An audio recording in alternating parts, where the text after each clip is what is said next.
Welcome, everyone. This is Glenda, your host, Glenda Dawson, Cosmic Conversations. And we just want to take a moment to say thank you for supporting us and watching these programs and supporting our guests. You contact them, you learn about them, you learn from them, and don't just let it stop here on in the show. Please follow up. If it resonates with you, go for it, contact them, read other stuff, read their website, go to and buy their books, etc. Because if it resonates with you, that means that it was calling you. Now, for those that have not yet, please go to Conscious Awakening Network, signed up for the emails. You can sign up there for free. You just then know who is coming up and who isn't. And we do this every week on Tuesdays at this time. And then, of course, on Thursdays, Phil Gruber is the host of the Thursdays Cosmic Conversations. So, with that being said, I have a phenomenal guest that I had the privilege of already speaking with him before and getting to know him. And I could honestly say his energy and his frequency will raise yours just by his voice and his calmness, the way he delivers things. So, welcome, Dr. Dawson Church. How are you? Glenda, it's wonderful to be here again, and I love your mission of raising the frequency. We can just feel it happening sometimes as we immerse our minds, our hearts, our attention in these themes, we elevate our hearts. So it's good to be doing that today with you. Thank you. Thank you. It's always a pleasure. And I am so glad you're here today. So, for the audience that doesn't really know you, unbelievable, but it could happen to those few that may not know you. Tell them about yourself. Well, I primarily focus on the intersection of science and spirituality, and I've been so absolutely awed in the last 30 or 40 years by the way what we're discovering scientifically is reinforcing what sages and saints and mystics have been telling us for thousands of years. And for example, my first big best-selling book was called The Genie in Your Genes. And in the early 2000s, I wrote this book looking at the intersection of energy medicine and spirituality, elevated experiences, and epigenetics, how our genes in our bodies are literally turned on or off by these experiences. And when I began to look for the evidence of that, I found dozens and dozens and dozens of studies showing that things like meditation, things like shifting your heart energy literally produce genetic change in your cells. In one study I did with veterans, we took veterans with severe clinical PTSD. They had flashbacks, they had nightmares, they had intrusive thoughts. We gave them 6 1-hour sessions. In the one group, the other group got usual treatment in a VA hospital, and the group that got energy therapies, that got acupressure, got consciousness change, we found their genome literally changing in its expression. That inflammation genes were dialed down, that immunity genes were dialed up, all kinds of things going on inside the body, inside the cells based on this. So that's really my main interest. And the more information that comes in, the more science advances, the more extensive we're discovering that these seemingly we think of these as being metaphysical. They're highly physical. The changing of neurons, the changing your biology, the changing your genes. That's really what intrigues me.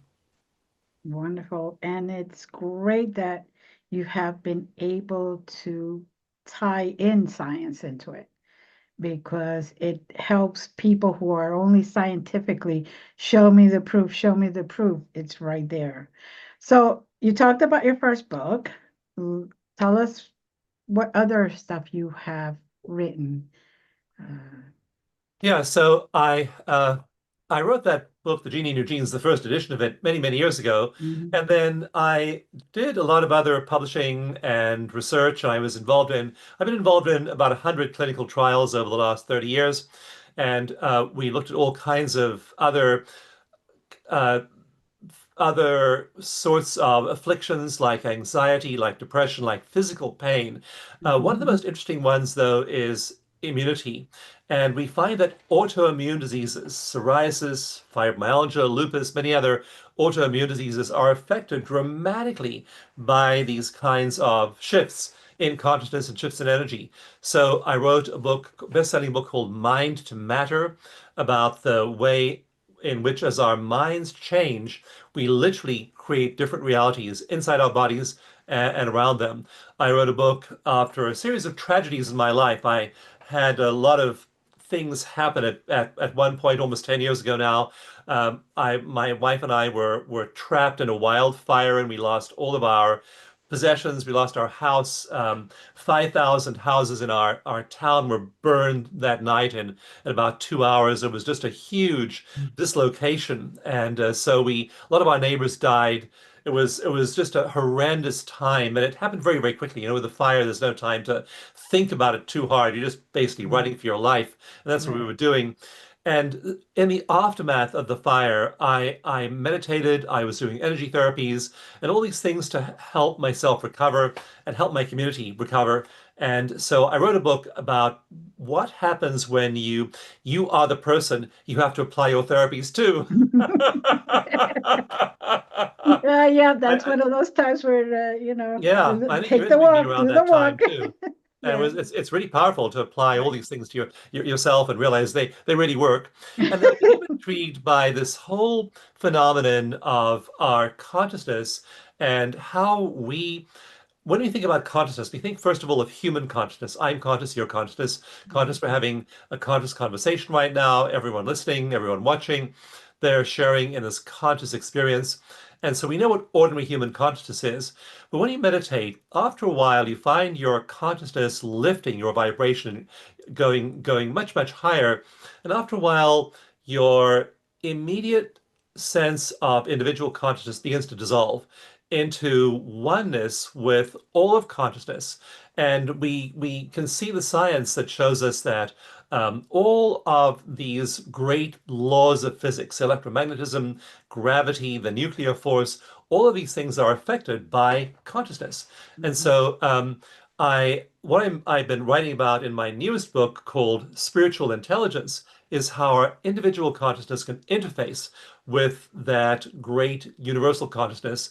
And when you do that, it's just utterly transformative. You find the love, the compassion, the joy, the peace, the wisdom that is present in the field of universal consciousness is infinite.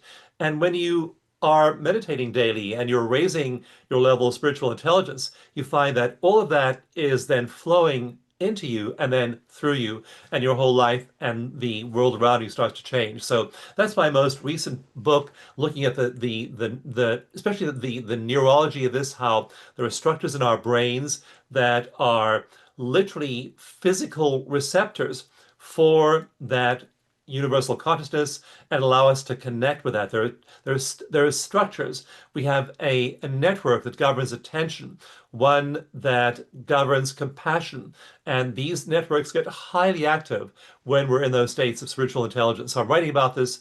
Most of my books are based on hundreds of scientific studies, and we're showing through science that these kinds of states can have drastic effects on the world around us, and that's where I'm so enjoying seeing the world in so many ways, in education, incarceration, looking at all the prison work that's going on right now, prisoners meditating, prisoners getting in touch with spiritual intelligence, children getting in touch with spiritual intelligence. I just have been doing a project where we're training educators in Ukraine, where children are terribly traumatized by the war in Ukraine. And we're training them in simple energy techniques that shift their gene expression, that shift their mood, that really downregulate their anxiety, that calm their brains. So yeah, this is really what I feel is the cutting edge of science and consciousness And the fact that we're able to do this and do it every day and regulate ourselves leads to much better lives in our own lives than those of people around us. So we really are in a wonderful and exciting junction in history. It's wonderful, wonderful. Especially in places like Ukraine. It's wonderful. You guys are training someone to take over and maybe change that, that experience into something that they can work with and manage instead of poor poor kids. Their children is just terrible.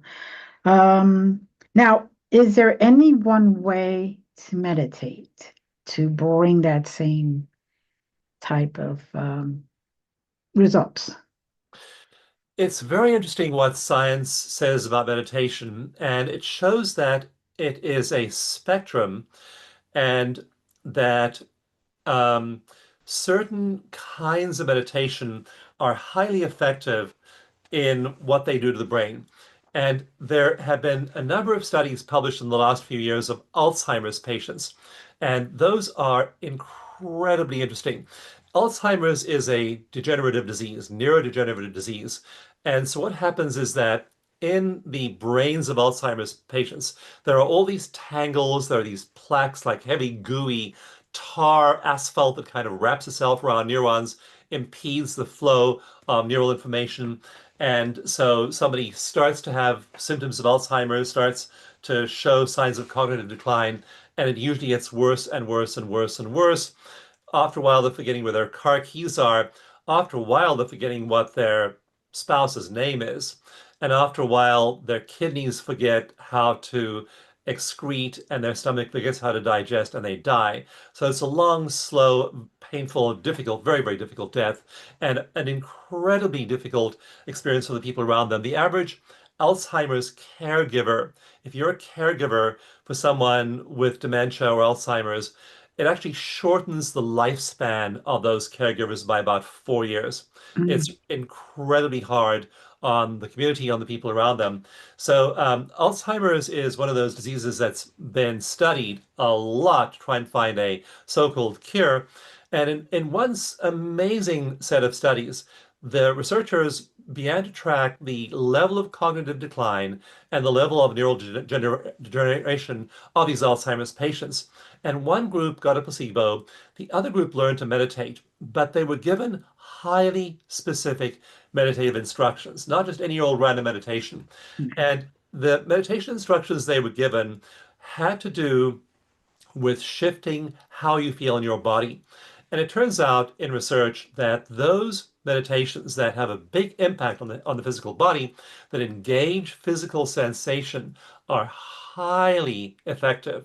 And what the researchers expected to find over the course was a 6-month study, they thought that over the course of the 6 months, maybe the slope of decline of the Alzheimer's patients would be a little bit less than mhm, the control group, and that they would have less cognitive decline.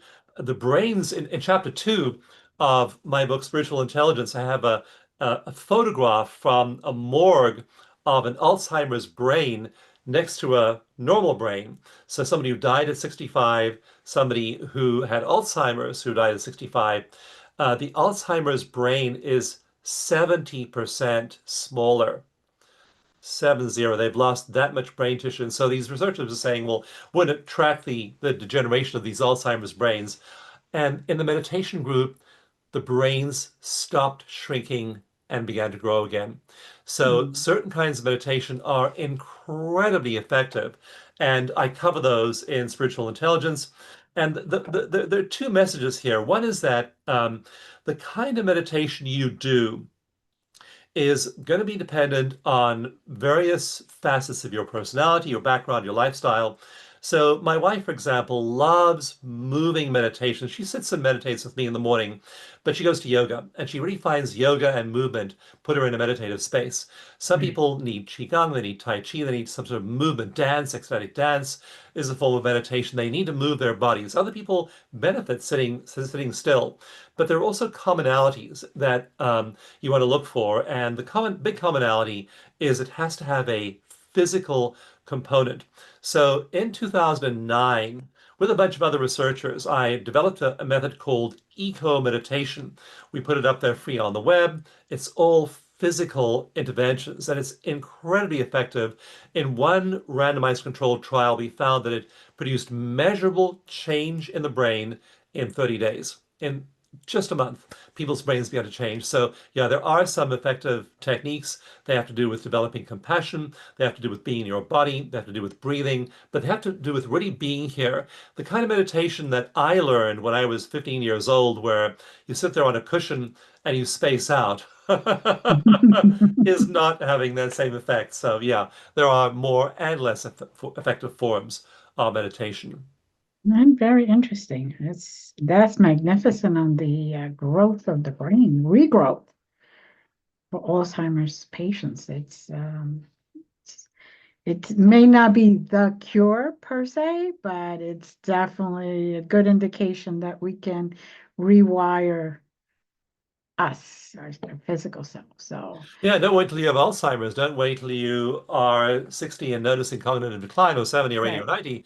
I mean, what we can do now is there are non-invasive blood tests, and they can pick up Alzheimer's in your bloodstream when you're 30. And the people with Wow. elevated levels of certain substances in their blood at 30 years old predict Alzheimer's. You can get a blood test when you're 30, and it'll show your levels of these proteins, and that correlates with Alzheimer's. So you don't want to wait until you're seeing the symptoms happen and cognitive Right. decline sets in. Meditate now, download eco meditation, start a regular practice. Eco meditation is very easy. It's just breathing, relaxing certain muscles, doing certain physical things with your body. It takes about 15, 20 minutes. But again, in only 30 days, your brain literally structurally begins to change. So it doesn't take a lot of time or investment. It's free. And then you just do that for that first month. Now, if you do it for a month, we found people are highly unlikely to ever quit. If they do it for 30 days, they will keep on doing it because it feels really good. You're Right. unlocking all these pleasure neurochemicals like serotonin and dopamine and beta endorphins in your brain. And so people, after they've felt that good for 30 days, they aren't going to Mhm. say, gee, I feel wonderful. I think I'll stop now. Yeah, no, we're creatures of habit. If something feels good, we continue doing it. Yeah. That's for sure. That's for sure. Um, so they could pick this up on your website, correct? Yeah, just go to ecomeditation.com, download the free track I have there, and you can be meditating tomorrow. But again, I recommend 30 days, and you will feel the difference the very first time you do it. It's not like we had one Iraq War veteran. His Right. name was Bryce Rogal. He gave us a long, beautiful story of his whole journey on which we have on our website. And he did 4 tours of duty in Iraq, and he was just psychologically so affected by that. He tried all kinds of things to deal with his PTSD. Nothing worked. He even went to Japan and spent months in a Zen monastery and learning Zen, studying with a Zen master, tried all kinds of things to shift himself. And one day after he got back to the US, he happened to be browsing the web and saw these instructions for eco meditation and thought, well, one more meditation, how good can that be? So he downloaded that free track at ecomeditation.com, played it, and he said, suddenly I was there. Suddenly I was at the place I longed to be all Mm, those years since Iraq, and suddenly it put him there. So again, he began that regular practice, and that kicks it off. So yeah, you will likely feel it in your body the first time you try it. wonderful, wonderful. Now, with some people, they recommend you meditate in the morning or you meditate at night. Is there anything in particular, or any time in particular that you would recommend so this works uh, to its fullest intent? That's a good question, Glenda. So when is the best time to meditate? And there's definitely an edge to meditating in the morning. And the reason is because your brain slows down when you go to sleep. So our normal brain wave cycle, our neurons are firing at the rate of 12 firings per second, pretty fast, 12 per second. the firing, that's their average, up to 30 a second. That's the Mm. range that they're firing at when we're awake and doing our stuff. They slow down a little bit when we take a breather, when we take a rest, go for a walk. They might slow down to like 11, 10, 9 cycles per second. But they're always usually, in that 15, 18, 25 cycles per second, Right. firings per second range. When we go to sleep and hit deep sleep, they slow way down to like twice a second. So now your brain is nice and slow. A few times during the night, they'll speed up a little bit to like 8 times a second. When you're having a dream, when you dream vividly, they'll speed up Hmm. a bit, but then you'll drop back down to that slow wave. When you wake up in the morning, you gradually emerge, and we know how it feels like to gradually move out of sleep and into full wakefulness. And if you can catch yourself then and meditate then while your brain is still slow, then you'll be able to enter that state of peace easier and quicker. If you first go and do stuff, if you, for example, God forbid, pick up your phone, do not pick up your phone first thing in the morning. Do not look at the news. Do not look at your social media. Do not look at your texts or emails, because all of those things are going to get your brain to speed up.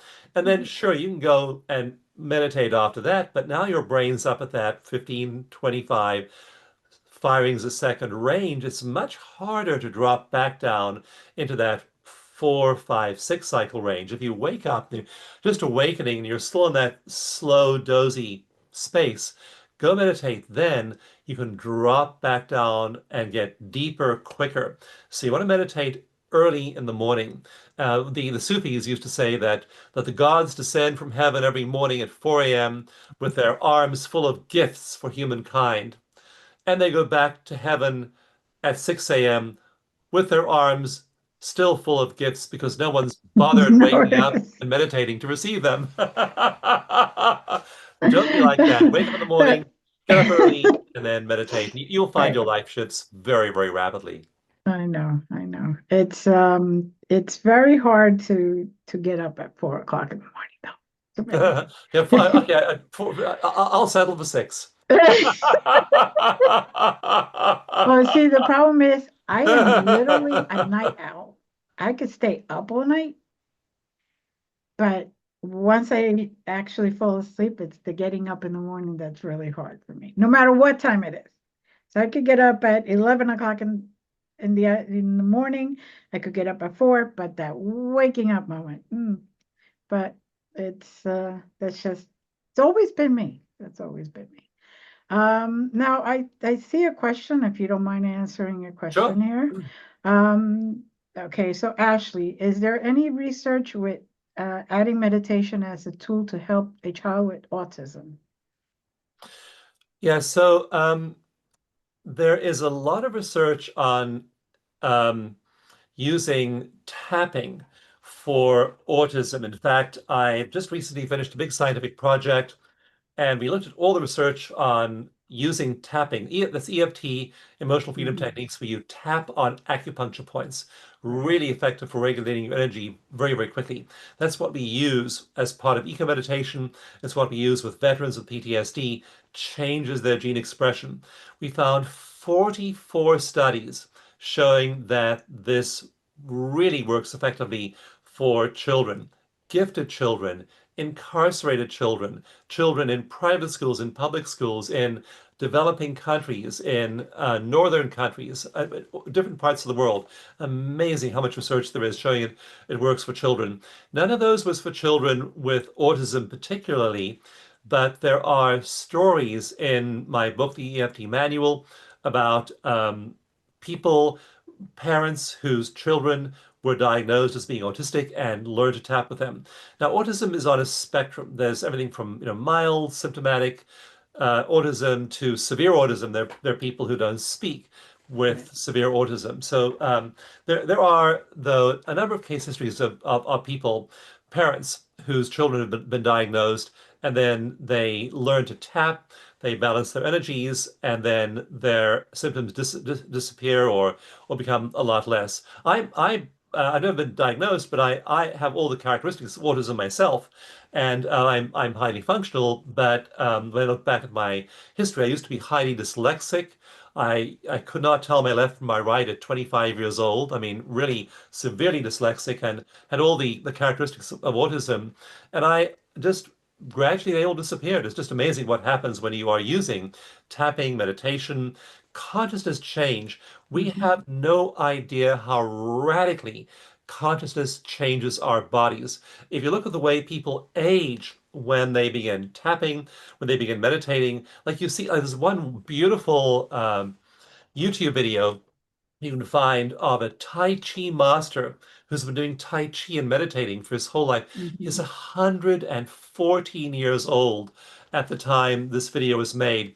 And here he is doing Tai Chi, full range of movement, Mhm. energy, focus, full cognitive abilities at 114 years old. So, yeah, it drastically affects the physical body to be shifting your awareness, your consciousness, your energy. We know these things improve our lives. What you start to realize studying the biology is how radically they improve your lives. There's one woman who joined I have a 1 year program called the Short Path to Oneness, where we train people. We give them a mentor, we give them a therapist. We spend a year training them to reach these elevated states of awakening. And so, I mean, it's a year program. It's a serious commitment because you're with a mentor for a year. You're in groups. But we had this one woman who joined us, and she was in really poor physical shape. She'd been very, very stressed as a result of a whole bunch of family difficulty in her extended family for many, many years. Mhm. She had a large tumor in her abdomen.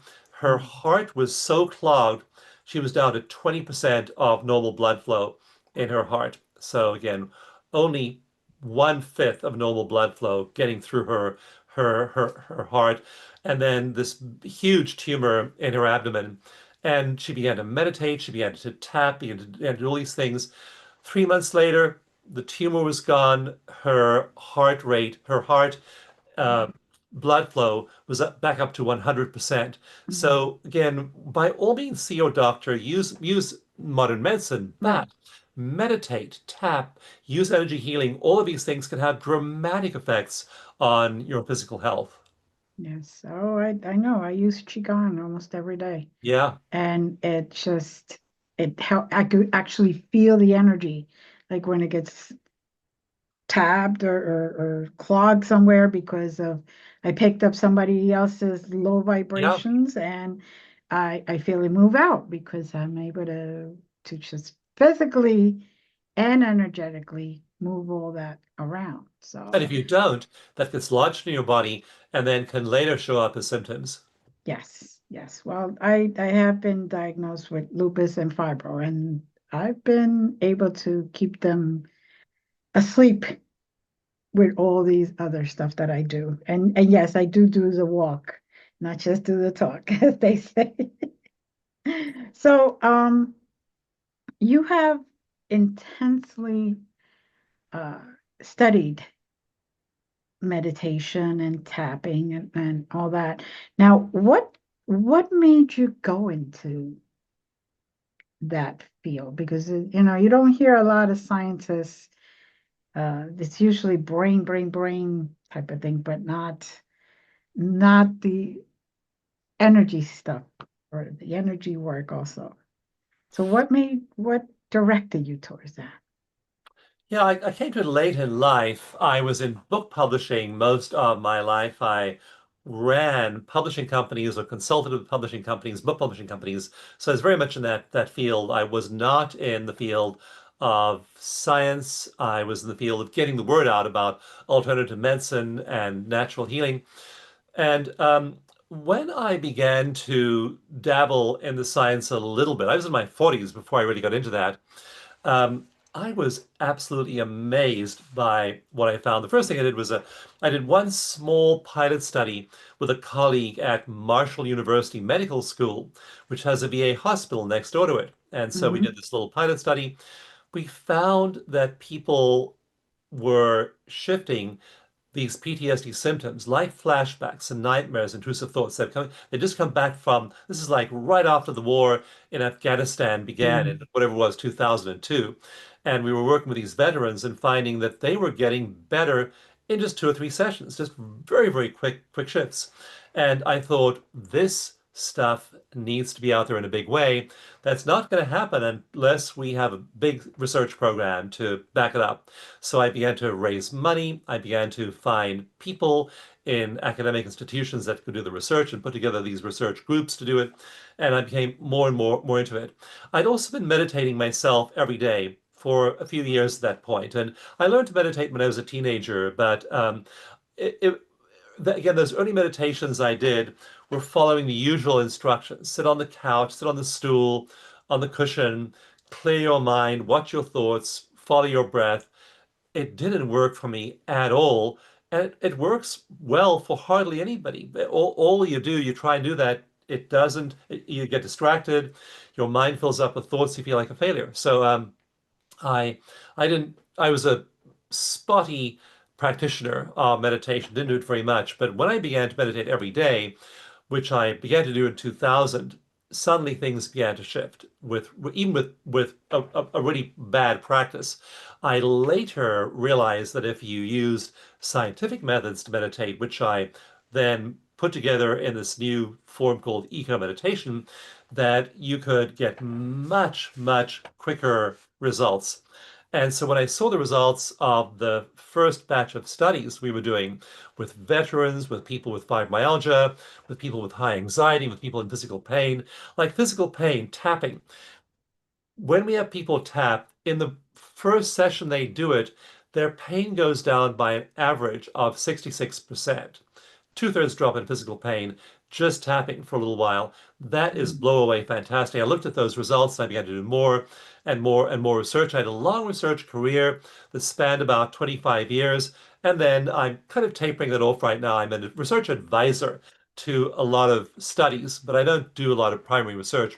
The ones I am doing, though, I'm interested in this whole interface between individual consciousness and cosmic consciousness. That's the big new thing I think is going to really help us redefine what it means to be human. We'll realize that we are these consciousnesses, individual consciousnesses, but we are in this um, conscious universe, and we are one with that conscious universe. All consciousness is one wherever it is in the universe. And so that's really where my research is moving right now through PTSD. And the other thing we found in PTSD research is that traumatized people actually, if they are given the tools of post-traumatic growth, actually find ways of using that trauma to accelerate their spiritual development. Traumatized Mhm. people either spiral down into PTSD or they spiral up into transcendence. And it has a lot to do with the tools they have. So that's part of what that's why I still teach trauma trainings to therapists and coaches, but we're very focused on using those traumas, solving them, releasing them, and then moving into these transcendent states. So it's very much the result of my own personal journey. Mm. Wonderful, wonderful. I love to hear that when somebody actually feels something or experiences something, that they take that and they share it and they make it a point to help the world, to help humanity as a whole. Because if you had not done that, there would be a lot of poor soldiers that come back, vets that come back and can never reestablish their lives. We're live right now, and actually, today, Mhm. members of my team were literally training a large group of therapists right in the VA today. Last month, we trained a large group of therapists in Ukraine at the Ukraine Institute of Trauma Therapy. So we are determined to make a difference, and we're determined to help alleviate this suffering. That's what we're here to do. I mean, that's why these discoveries are there. They aren't just academic ivory tower discoveries. They are things we can do practically to help people who otherwise suffer terribly, and suffer for years and have all kinds of diseases and shortened lifespans as a result of that suffering. we can intervene now with those children. We can intervene through those therapists and make a difference in people's lives. So that really is what galvanizes me to keep on doing the work I do. Wonderful, wonderful. Um, so give your meditation again. What is the website again? The meditation you can download at ecomeditation.com. Mm, It's okay. ECO, ecomeditation.com. Go there to download the meditation, and then you can download the tapping manual for that PTSD relief. That's at just my name, Dawson, Mhm. Dawson, Dawson Gift, GIFT, dawsongift.com. You can get the tapping manual through that link for free. Wonderful, wonderful. So there's no excuse, people. It's just that you're getting the tools, and I understand that sometimes people like, it costs money, but there's no excuse. You could definitely go towards healing with the help that and the tools that are given to you now. This is a gift. So, um, now are you writing another book, researching something else, or I'm really focused on getting the word out about spiritual intelligence. right, right. And I decided not to write another book for a couple of years because spiritual intelligence just came out, Hmm. and it is such an important message that I feel I need to spend a couple of years really promoting the idea that we are beings of spiritual intelligence, just the way we develop our IQ. Like, I Hmm. went to school and I learned a bunch of things, got a doctorate, and did all these projects, and that had to do with using my intelligence quotient. Really valuable to have that.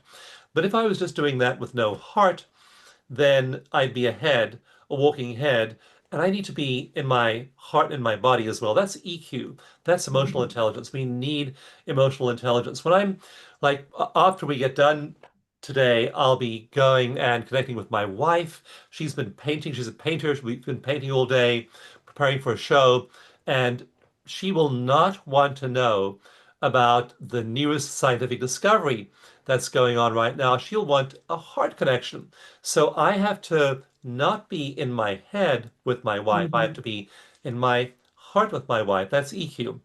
And Hmm. over the last 20 years, EQ has made its way into schools, into prisons, into businesses, all throughout our society now. We know that emotional intelligence is important. Now we're at the dawn of a time when what counts most is spiritual intelligence. We can apply spiritual intelligence to every single major problem in the world today. In the US, we have in unbelievable polarization between left and right, liberals Hmm. and conservatives. But guess what? They can come together in spiritual intelligence, the need to really have this connection with something larger than yourself. Nobody disagrees with that, regardless of where you are on the political spectrum. We have the Russian-Ukrainian war, and we have people on both sides there, and they're fighting and they're dying, and these two countries are in conflict. They need spiritual intelligence, and spiritual intelligence can make a difference there. In Gaza, we have this terrible tragedy that's unfolded over the last few years. In Sudan, we have the genocide that's been going on there for about 20 years. We need spiritual Hmm. intelligence there. We need spiritual intelligence in classrooms, in prisons. We need it in the workplace. We need people who are connecting spiritually as well as emotionally and mentally. So wherever you look, in law, education, music, the arts, politics, everywhere you look, spiritual intelligence plays a role. And I very consciously said, I'm not going to go out and focus on the next big idea. I want to see spiritual intelligence become as much a fabric of our society as emotional intelligence, EQ, is. SQ needs to be as fundamental to our way we live our lives every day as EQ and IQ. So, what I'm asking people to do is talk about it, not necessarily about my book, Spiritual Intelligence, just that. It's a nice handle on which to hang things, but also just talk about the concept of spiritual intelligence, how much of a change it makes in your life, in your body, and your health to develop and cultivate your spiritual intelligence. Bring it into your workplace. Bring it into your men's group, women's group, church, wherever you happen to be, and start those conversations about spiritual intelligence. That's really what my passion is for the next few years, and to see it become a conversation topic that starts to then shape how we do things. When we have spiritual intelligence, for example, how does it affect climate change? You might think, well, here I'm meditating, feeling good. Is that going to affect, improve global warming? Is that going to help with climate change? Actually, it is. Because a person with spiritual intelligence is not going to do things that wreck the globe and wreck the earth. They're going to change their habits. They're going to change the way they're going to give some thought to the clothes they wear and the way they transport themselves around the world. They're going to give some thought to how they use the resources in their lives. So Mhm. spiritual intelligence is a huge leverage point when it comes to climate change. It's a huge leverage point when it comes to conflict, whether it's regional conflict, global, national conflicts, or interpersonal conflicts. So people with spiritual intelligence value the the life and the point of view of their opponent as much as they do their own. Very, very different way of approaching conflict. So that's really what my mission is for the next while, is to see spiritual intelligence infiltrate our global consciousness and the way we as human beings conduct ourselves. That's beautiful. That is beautiful. And it's true. We need to start thinking about that and focusing and using those tools that we already have. We just haven't quite developed it to a point that we can use it every single day. And you bringing it out is it's wonderful. I did download your meditation, by the way. I gotta confess, and I did do it with my grandchildren. Oh, cool. Uh, One is only, well, now he's 10, 11 months, and the other one is 3 years old. And the one that's 3 years old, actually sat down. She closed her eyes. Was with me through the whole thing. And she is a mild autistic child. And that day went fantastic. Not, you know, so I could tell you, I only did it with them twice in both days. Even the 11-month-old baby, it was very perfect, played. There was no fussing. He was teething, and you still couldn't even tell he was teething. He was drooling up a storm, but you couldn't even tell because he wasn't crying. He wasn't fussy. He wasn't one of those needy, at that moment, really needy that he needed me to pick him up and all that. So, as the full-time babysitter, I'm definitely using this meditation with them. It it isn't at 4 or 6 o'clock in the morning, but as soon as they come, and once I get them settled, I did do it the 2 days, and the results were wonderful. My granddaughter is very gifted, and I'm sure my grandson is very gifted. And right after the meditation, she said to me, "I see an archangel, see an angel." And I said, okay. And then I said to her, that's just there protecting you, not a monster. It's just there to protect you. And then last night she was having nightmares and she was seeing scary things. And then her mother said, because I told her mother, and my daughter said to her, remember the angel. She remembered the angel and went right back to sleep. So I'm very grateful because it's helping. So I will give you the results of my granddaughter when I've had longer time with that meditation. So you can then also talk about that and know that it's not official results, but it's um, definitely working so far, the 2 times that I did use it so far. And you So think, what I know is going on unseen is gene change. So right, her cortisol level is dropping as her stress level goes down. right. Her cell repair hormone level is going up as she gets more and more relaxed. She's learning to regulate her breathing, regulate her emotions. That'll be an incredibly important skill for her in school. and Yes. throughout the rest of her life. So what we find is that when you get these interventions early, Hmm. they change the entire course of your health and your well-being and your emotional life. After that, you're much better able to, one thing that people who are autistic have trouble with is relationships. They have trouble recognizing emotional cues. You just Hmm. get better at that. People who are autistic have trouble with emotion regulation. You get better at that. People who are autistic actually die on average quite a few years younger than those who aren't, and they have very, very high suicide rates and very, very high levels of health problems. And all of those things are improved by learning emotion regulation, learning these skills early on. So you can't see all this going on inside your cells, but Right. as a researcher, I can tell you it's all happening there. And the end result is that not at 3, but at 30 and at 40 and 50, this person has a very different and much better life as a result of those early skills. And like I said, I'm definitely, saw the results right away, so I could be a witness to that.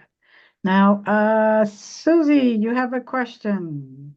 Well, I have a comment, and there might Okay. be a question in here, but I did research, and I'm glad I did research. This was during my doctorate work, and then I've had three Alzheimer's patients. My parents, whom I lived with at the uh, assisted living facility, and then the next to the last mate I stayed 5 years with Alzheimer's, and I learned that uh, if you and I learned this, the test was they had a nursing home where everybody was basically catatonic with their face on the table, nobody getting up, and they play music, not just music, but music that they grew up with. So half of my repertoire is "In My Sweet Little Alice Believe," and all my mommy's songs and my daddy's songs. And if I did that in the morning, they would do better and I would do better.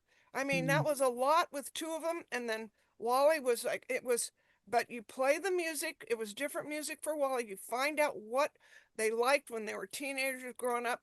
And these people in the nursing home, they were up, they were dancing, and they had been completely catatonic. So yeah, there's a lot to healing. I love what you're saying, Dawson. I'm so relating to everything you're saying. I can't wait to meet you. I did get your email, so Glenda, you don't have to say, but I will connect. This is absolutely brilliant. Thank you so much. It's a joy, yeah. right. And so all of those, interesting, with Alzheimer's patients, later memories are often obscured and lost, but early ones are there. So the music they danced to as teenagers, they remember. And so you can use that as a way in. My father had Alzheimer's, and when I visit him in the last few years of his life, I would know not to try and talk about what happened last week, but I sure could talk about what happened when he was 15. And that Right. was a way to really connect with him. So yeah, there are ways of doing that. But this research with these Alzheimer's patients, if you read the book, Susie, it's chapter 2. I talk about those studies with Alzheimer's patients, and just the idea the brain can regenerate is absolutely remarkable. That these researchers, I mean, they you just I mean, that's just they're writing this in very dry scientific language, but you can tell they're absolutely stunned by their findings that these regions of the brain to do with executive function, to do with emotional control, are literally growing again. Now, the cool thing is when we don't have Alzheimer's, then we start using these techniques when we're 40 or 50 or 60 and we're meditating, those parts of the brain are growing in us. In one case history I have in the book, it's of a TV producer called Graham Phillips, who is Australian, and he has a show called Catalyst, and he took his whole TV crew into a advanced neuroscience lab, and the psychologists there used MRIs to measure every single part of his brain and gave him a whole battery of cognitive tests. He then began an 8-week class in meditation and mindfulness and learned mindfulness, mindful breathing, mindful living, meditation, and began to use it religiously. And he was not a meditator. He did not even believe in meditation to begin with. He was doing this purely for the health effects. So here we have this pretty hard-nosed investigative journalist, Graham Phillips, getting his brain scans done, starting to meditate, and he finds within 2 weeks he's being nicer to people and is having fewer conflicts and managing them better. After 8 weeks, he went back into that same advanced neuroscience lab and they scanned his brain again. They found that the part of the brain that manages emotion regulation, it's a little sliver of tissue right in the center of the brain, about half the size of your little finger, a tiny little piece of tissue but it connects all over the brain to regulate emotion. That part of his brain in 8 weeks had grown by 23%. Now you think about that 23% growth in a key part of the brain in only 2 months. That's how quickly this is growing the brains of people who are not patients, who don't have Alzheimer's. And now their lives are getting dramatically better because now his relationships with his people on his team are much better, with his sponsors are better, with his wife and his kids. Everything is better in Graham Phillips's life, and that again changes gene expression, changes his whole health future. So it's great for these patients, and it's fantastic for people who are in their 30s, 40s, 50s, long before there's any possibility of symptoms, and makes it much less likely that they will develop them. Wow, that Wow. is wonderful. I Oof. got one question. Do your books come on Audible, audible.com? Yes, I read most of them myself. Yay! Don't know. Yay, good. That was in the Yeah. chat, so thank Yeah, you so much spiritual for that. intelligence is unaudible. In fact, I read it myself because when professional actors and actresses read them for you, they're good, but they don't have the degree of passion that the author has. And so I have enough passion for 10 people. And so when I read the book, it's like I'm making sure you get the point. Fantastic. Beautiful. Well, you Thanks so also much. have a very calming energy to your voice. So that I am sure helps a lot. So, Kathy, go ahead. You can unmute yourself. Did you say that the meditation or the tapping or both were helpful for PTSD?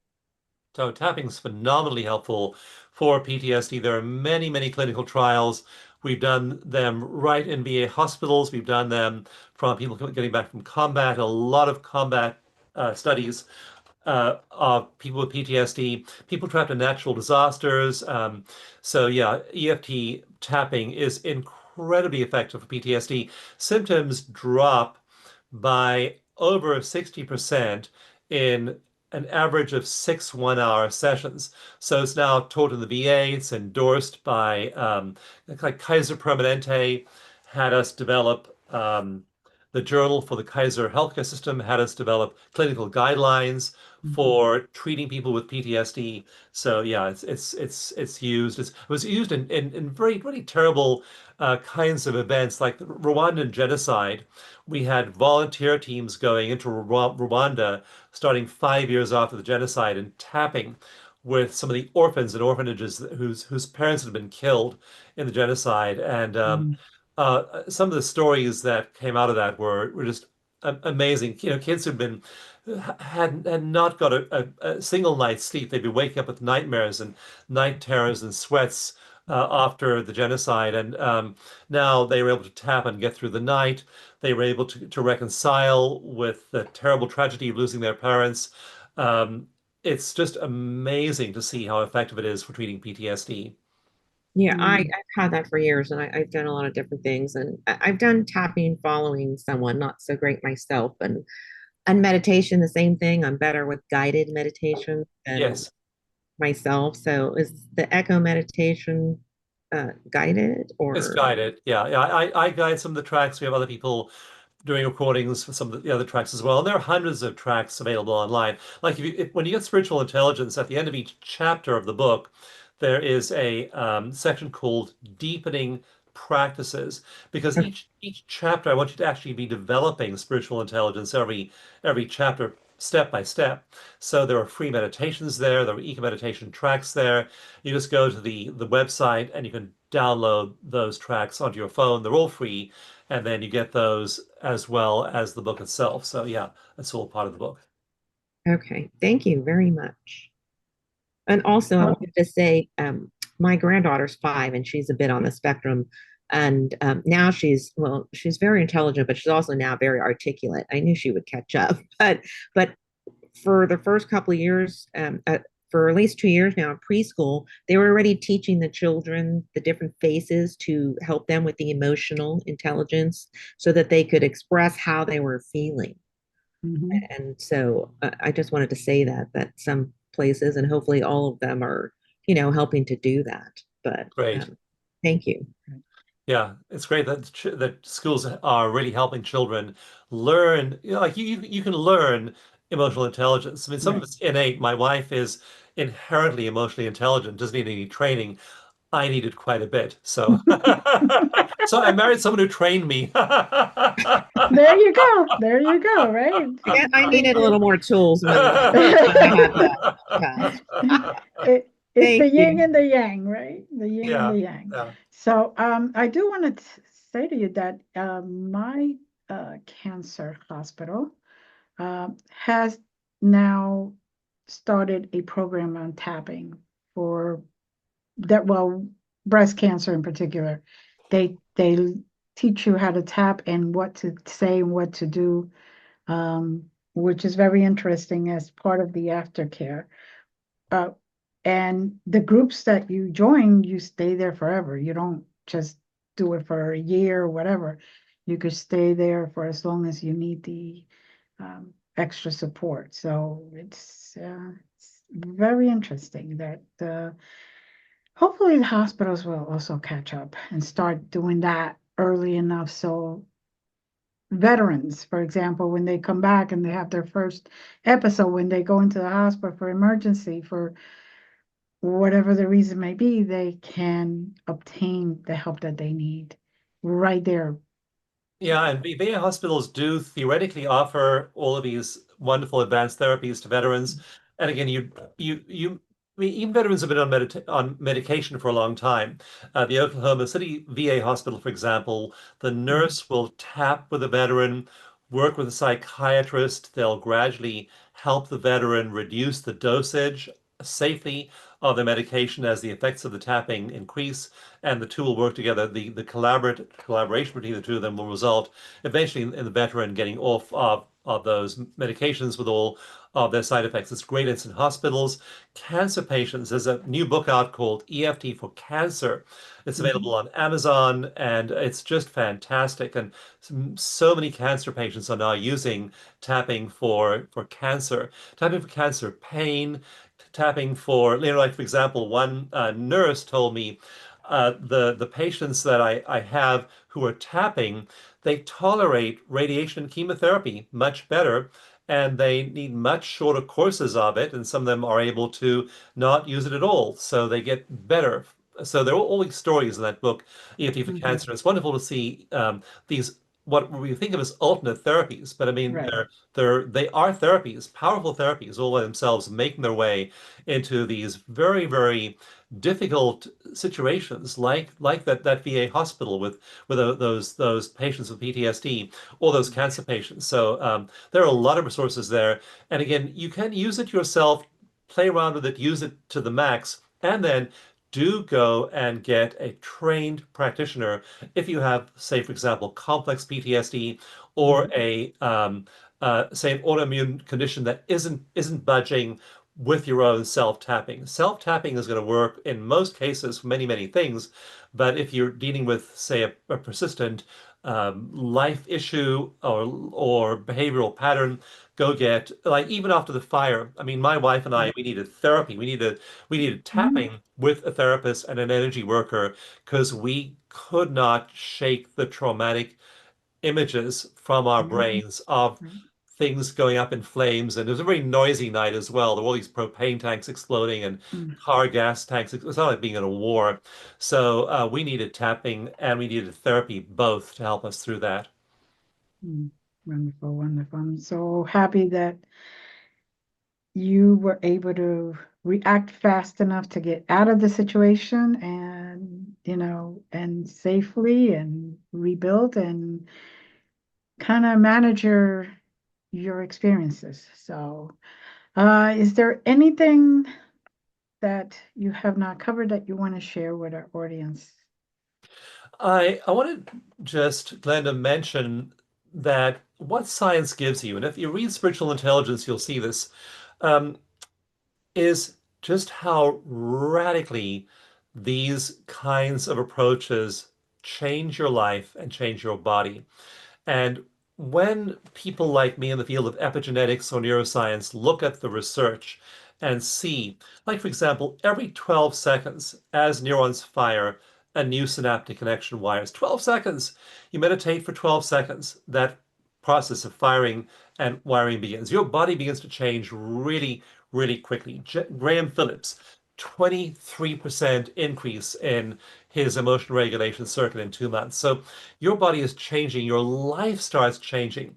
And you may be listening to this and say, this is inspiring. You don't realize as you start to apply these things in your life, you age slower, much slower. One huge government study recently published found a 24-year lifespan difference between people taking care of themselves and those that weren't. So your life can get dramatically better. And when you apply in these techniques in your life, you'll realize and feel that, experience that, and see it happening around you. So please do take advantage of these wonderful tools. They're free, they're available, they're yours, and they can make all the difference. Thank you very much. It's wonderful. I want to thank you again for coming on. And it's always so nice to talk to you. I want to thank the audience here. And again, if you have not registered yet, go to Cosmic Awakening Network. Yeah. Oh, Lord. Conscious Awakening Network. I am tired today, I guess. And register there so you can find out all the next guests there's going to be, what their subjects are. And also, you can watch this one repeat again because you're going to miss things that you didn't get the first time you saw it. So go ahead and you can watch all the older episodes, including this one. Thank you again, Dawson. It's always a pleasure. Thank you. Love to all. Bye. Every blessing. Bye. Big hug.